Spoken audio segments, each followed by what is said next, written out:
If you're in the construction world, you know the FIDIC Red Book isn't just a contract. For major projects, it's the playbook. And in 2017, that playbook got a massive update.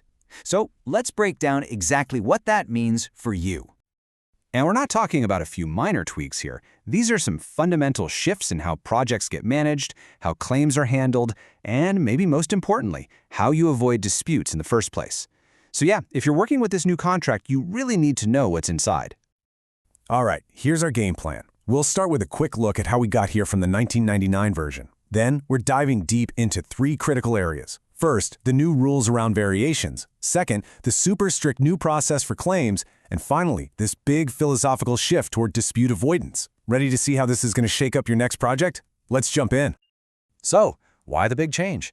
Well, the 2017 update wasn't just pulled out of thin air. It was a direct response to years of feedback from the industry, addressing all those common, expensive problems that just kept popping up with the old 99 version. This wasn't just a simple revision. It was a complete strategic overhaul.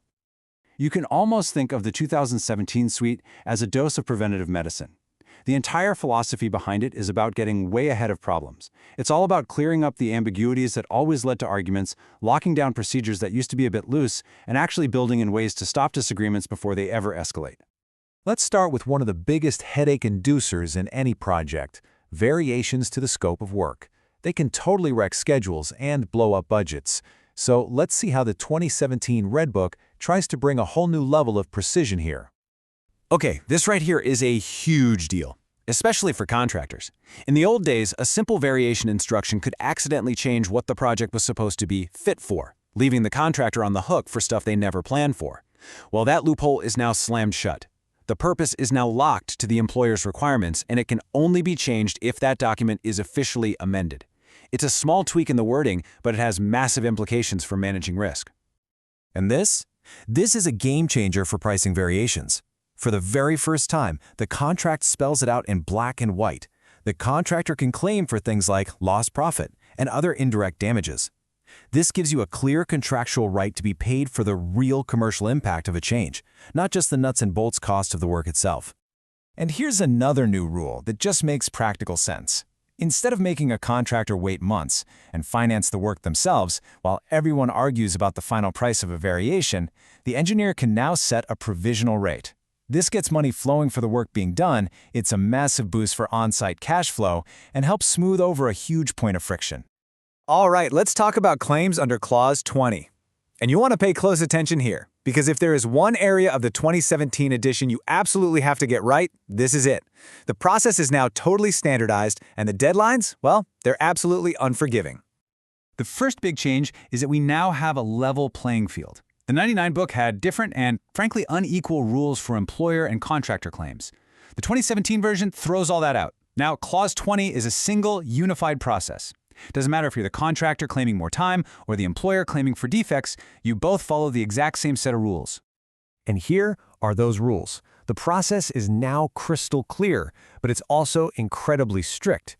It all kicks off when an event happens. From there, you've got a very tight window for your initial notice and then another one for the full detailed submission. And this isn't just a suggestion, it's a hard and fast process, and if you miss a single step, the consequences are serious. If you remember one number from this whole explainer, make it this one: 28. You have exactly 28 days from the moment you knew, or importantly, should have known, about an event to get your notice of claim in. If you miss that deadline, your claim is time barred. And what does that mean? It means the door slams shut, game over, your right to that claim is gone. Forever. No do-overs. And the stakes are higher all around. Under the old contract, missing the deadline for your full claim details wasn't always a fatal blow. It was kind of seen as a procedural hiccup. Not anymore. In the 2017 edition, both the 28-day notice and the 84-day detailed submission can get you time barred. This really demands a whole new level of discipline from your project teams.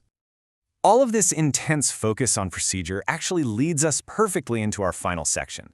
Because you see, the ultimate goal of all this clarity and discipline isn't just about managing disputes better. It's about stopping them from ever happening in the first place. And that's a pretty major philosophical shift. And the key to this new approach is the DAAB. That stands for the Dispute Adjudication / Avoidance Board.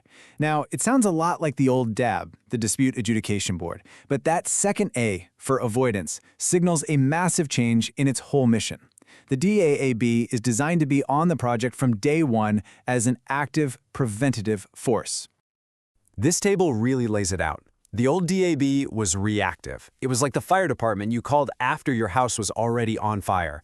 The new DAB is proactive. It's appointed right at the start, it stays in the loop with regular meetings and site visits, and its main job is to offer informal help to get the parties to find common ground before a small issue hardens into a formal, costly dispute. Okay, we've gone through the big changes in variations, claims, and disputes. So let's boil all this down. What does this actually mean for you and your projects day in and day out? Really, it all comes down to three main themes running through the entire 2017 Red Book. First, there's way more clarity to cut down on misunderstandings. Second, there's a huge emphasis on strict procedural discipline. Following the rules, especially for claims, is absolutely not optional. And third, everything is geared toward a proactive approach, trying to solve problems long before they become disputes. So you see, the 2017 FIDIC Red Book is not a document you just sign and stick in a drawer. It's an active framework that demands a more transparent, more disciplined, and honestly, a more collaborative approach from everybody involved. So the real question to leave you with is this: how are you going to adapt your strategies to succeed in this new world of clarity, discipline, and proactivity?